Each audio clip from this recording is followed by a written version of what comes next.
Billions of dollars may allow the TTC to extend Toronto subway lines. The leader of the Green Party may have a chance to join the election debate. Humber News starts now.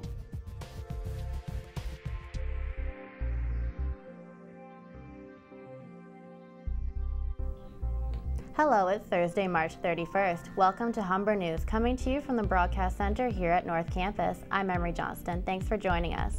And I'm Sean Bernstein. Ahead on our show, we have all your news, sports, and entertainment highlights, as well as your 5-day weather forecast. But first, Emery has our top story.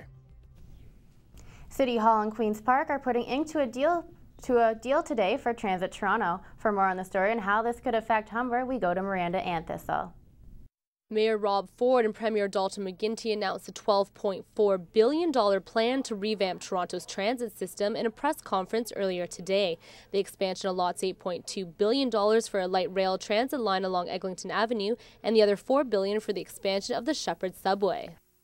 The details announced at today's press conference, which took place here at the Wilson Subway Car House, have effectively killed former Mayor David Miller's plans for Transit City, part of which included a subway line from the Finch West area to Humber College. Vice President of Finance and Administrative Services Ronnie Dollawall says she's disappointed at the cancellation of the route. However, she remains an advocate for the continued growth of transit options to Humber. I think we still fight the good fight and continue to encourage the growth of transportation coming to our site, and that's what we're experiencing, frankly. As a commuter school, students travel from all over the GTA to get to Humber. Kean Campbell is a first-year law clerk student who would have used the now scrapped Finch West to Humber route. It's not very reliable, the TTC, so having a subway or a subway line coming here would have been a lot more convenient for me in the morning. The 36 bus isn't always the greatest. It's always crowded. It's always late. You know, police get called every now and then for disturbances from passengers. So the subway, it would have been a way much better idea. The new transit plan will not affect students' commute to Humber. Miranda Anthistle, Humber News. The proposed Finch LRT, now a project off the table, was part of former Mayor David Miller and former TTC Chair Adam Giambroni's Transit City plan.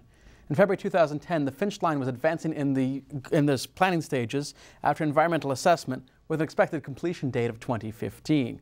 At the time, Humber was including plans for a transit terminal in part of its campus development. But last March, the provincial budget slashed $4 billion out of transit funding from the Provincial Transit Agency. That was the first nail in the Finch LRT coffin. In other transit news, those who work for the service for over 1.5 million Torontarians have officially been banned from striking.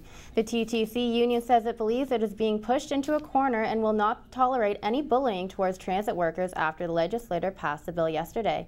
The union's contract, with the TTC, has just ended and talks continue towards a new deal.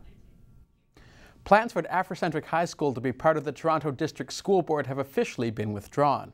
Education Director Chris Spence removed the proposal Wednesday after plans for the school created anger at a meeting earlier this week. Spence apologized, saying talking about an Afrocentric school at Oakwood Collegiate now would be premature. Opponents of the plan suggested it would be segregationist. Spence says more time with the report is needed. Humber College is happy with the 2011 provincial budget. President John Davies says that he appreciates the support Ontario's government has invested in post-secondary education. Davies also says he looks forward to working with the provincial government to add 20,000 students to the college system in the next 4 to 5 years. The government says its goal is to provide a space for every qualified student in Ontario. It appears there may be a place for Elizabeth May to debate after all. The channel CHCH says that it's offended by May being shut out of the televised leaders' debates on April 12th and 14th.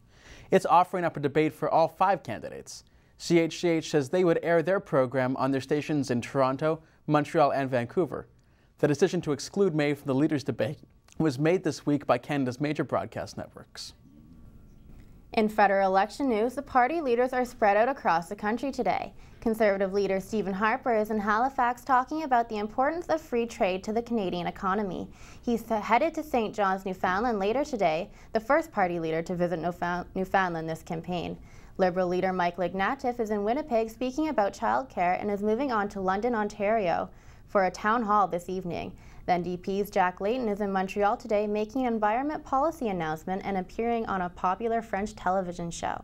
And the Bloc's Gilles Duceppe is making several campaign stops today throughout Quebec. The rural farming community of Elmvale, Ontario is shocked after a couple was murdered and dismembered in their home. Their son, Gregory White, has been arrested and faces 2 counts of first-degree murder and 2 counts of indecently interfering with a human body. The couple had lived there for 5 years with their family, and neighbors say their son was an odd character. When we come back, we'll have more news from around the country and the world. Carol Cardforth will have the sports news, and we'll have your weather forecast with Arda Zarkarian. Today may be a wet and muggy day with a high of 6, but never fear, the sun is to shine all weekend, bringing us the spring we deserve. I'll have your 5-day forecast right after the break.